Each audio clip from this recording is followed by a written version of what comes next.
Hello, Targar friends. Hey, everybody. It's Jason Blaha here, and once again, it is time for another Orc Mode workout. Today was Max Effort Press Day, but a quick reminder for those of you who watch these videos, please remember to click like down below. It would be greatly appreciated.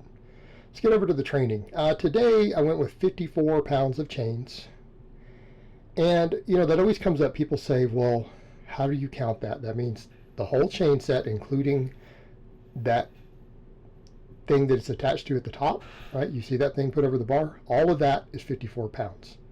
Pretty much all of the 54 pounds is off the floor. I don't count the part of the lead chain that's still on the ground.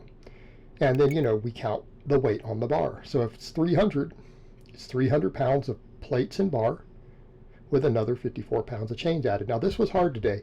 I was slightly disappointed in this. Some of the people in the preview were like, oh man, good lift, and that's so strict.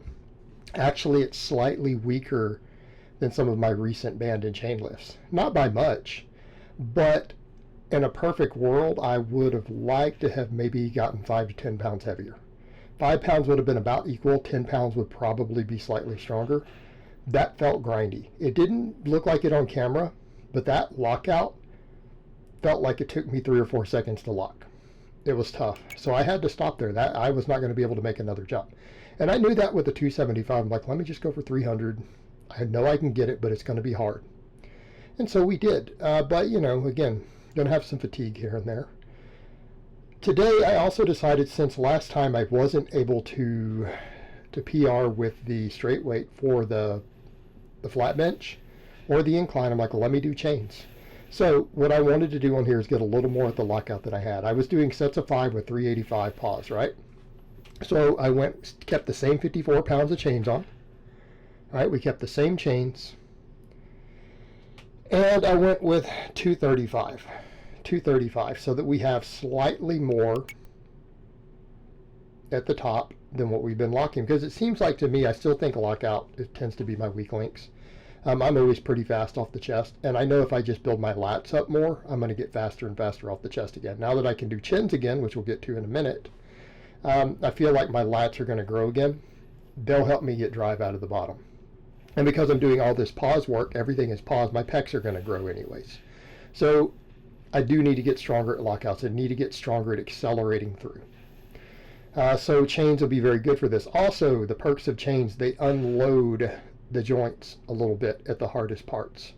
And what that means is that they're slightly easier on recovery. We're less likely to actually get overuse injuries, because I'm pushing fairly low reps now with a fairly high amount of volume. I do need to be aware of that fact. Right? I need to be paying attention to overuse. So running some phases with chains or with bands, even for my accessory lifts, isn't a bad idea. And especially since I feel like I stalled. I made good progress on the pause bench and the pause incline, and then they stalled at 285 for 5s and 225 for 5s respectively, all with pauses, right? That's why I stalled. So some chains will help me with that, right? We can come in, we can get a little easier recovery on the joints, and build up the strength through the top end of the curve. Get used to handling the heavier weight for those reps, get some good hypertrophy, and continue to progress. Now, and some people may not realize this because I'm not going to talk about it much. I've been cutting actually for a few weeks. I didn't during my deload week, and I gained a half a pound, but I've already lost it. I'm back lower than where I started for that. But you know, I'm losing a little bit of weight, so it's going to be a little bit hard to get good on pressing strength. But I've gotten too fluffy. I've got weight classes to think about. I need to trim down. So I'm cutting a little bit. But the upside, I did chins today. And that's a big deal. I almost need to make a separate video about this. You know, and I told people I was going to set a criteria with my shoulder impingement, because it was pull-ups that I got hurt on, of when I get to a certain point, I know that I can safely do chins. Well, I reached that. And that point is when I can do a dead hanging from the bar with my full body weight for 30 seconds without pain. I'll be able to do chins again. Now, I am doing a soft at the bottom. I'm not trying to get the deepest stretch possible at the bottom. Why? Because that is how I got hurt before. I still need to continue to work on my shoulder mobility. There's things I need to work on in my shoulders, and I think trying to drop into a full hard dead hang at the bottom of these weighted chins is not good. We're getting a pretty good range of motion. Now, keeping in mind, don't look at my elbows, you have to look at the shoulders and the scapula. My elbows do not lock the way that people seem to think that they should. Like I can't put my arms completely straight on a bench, on a chin up, anything. My elbows, it's just my bone structure. And I've shown you guys that before. I've displayed it multiple times. So, but if you look at the shoulders, we're getting almost, I'm stopping maybe an inch short of what my full range of motion would be. And I am stopping a hair short, getting just a little bit of stretch there, but not a deep stretch. And you know what? We could say, well, I mean, that was weak, man. It was a 25-pound plate. For someone who could not lift their arms over their head a while back, not that long ago, I did not even have the ability to raise my arm. Like if you had held a gun on me and said, put your hands up, I wouldn't be able to. I'd be in trouble, right? Because I couldn't do it. My right arm I could not get it higher than my chin. If I were to try to just raise it in front of me, that's it. The fact that I can even do chin-ups with a 25, considering that I'm at a pretty heavy body weight, I'm over 220 right now.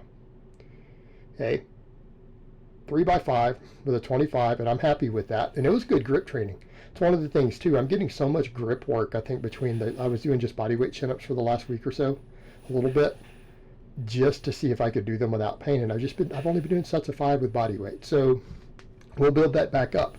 But you know, factor in my body weight, 25-pound plate. It's a good start. 3 sets of 5, but there was no pain.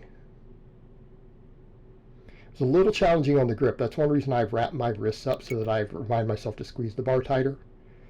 Because I'm doing so much grip work with all the dead hangs and everything, that my grip is fatigued all the time. And that's the other thing I have to think about. That's one reason I'm not even going to mess with the axle bar for a while. I'm getting so much pulling anyways in with all this giving me grip training between the rowing, the chins, and I do dead hangs every day. I do 3 dead hangs with my full body weight every day from that chin-up bar. And then I have my grippers. I may not need the axle bar for a bit. I think all this stuff itself is keeping my grip actually fatigued all the time, number 1. But number 2, giving me good grip training. Okay? And I think especially when I throw in the grippers as necessary a little bit.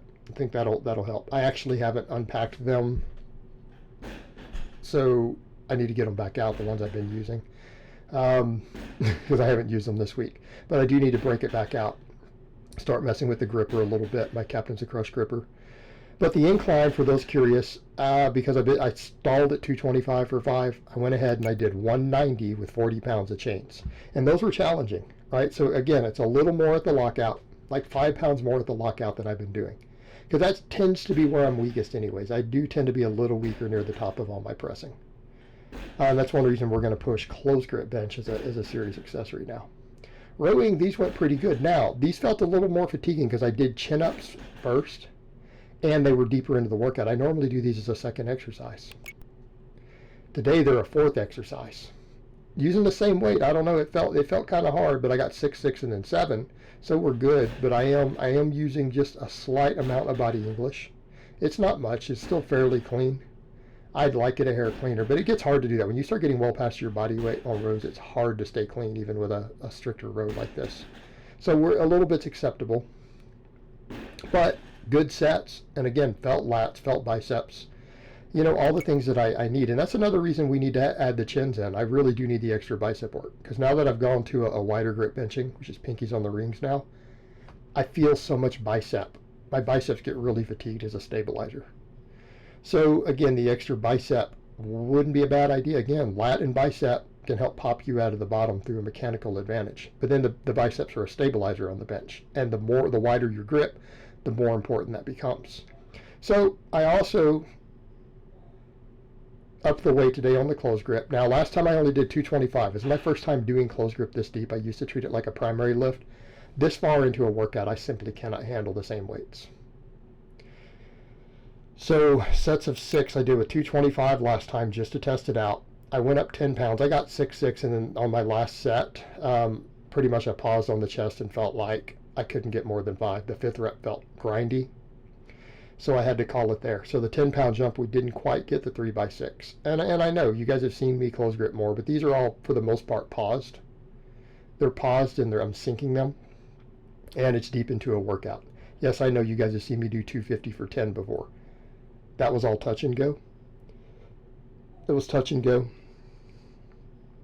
And not this deep into a workout. And it's unfortunately the fatigue is going to make it hard to do this. Now people say you're not getting effective reps. If this was a smaller exercise, we could argue we're not. But in this case, because it's my delts and pecs that are so fatigued from the other work, my triceps are taking the brunt of the work. So my triceps are still getting worked pretty hard. They're getting worked pretty hard, actually. I feel a lot of tricep when I'm treating it as an accessory now, to where the pecs and everything are really fatigued and can't help as much.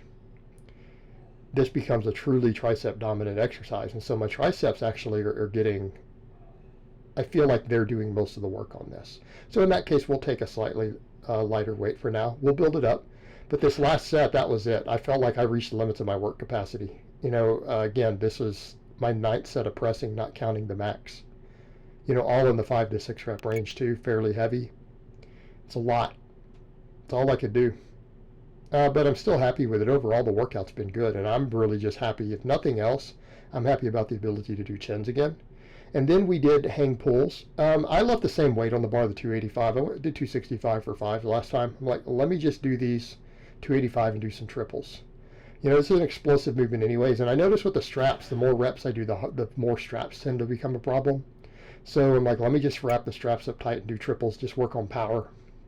And again, did 4 sets. I'll probably build this up to 5 and do 5 triples. Pretty similar volumes to 3x5, but with heavier weight. And we're getting a ton of eccentric overload on my shoulders. So some people will look at this and not understand. I always laugh at that. You'll hear bodybuilders talk about the importance of eccentric overloading, and then they don't actually do any eccentric overloading. Eccentric overload means a heavier weight than you can lift. So hang pulls, snatch grip hang pulls, push presses, right? Those are examples, movements to where you use leg drive to do the concentric, and then you have to catch the weight. That's eccentric overloading. Okay? All the studies that found all this hypertrophy with eccentric overload used machines to lift the weight, and then you had to try to slow down a weight beyond your 1 rep max. Well, this is more than my max upright row. I can't upright row 285. There's no way. I can hang pull it. So the traps and the delts get hammered. And again, train some good full body explosiveness. So overall, happy with the workout. I would have liked to have been a little stronger on the max press today, but all things considered, the rest of the workout was great. Feel like I'm making progress, so I'll take it. So I hope it has been informative, and I will talk to you guys next time.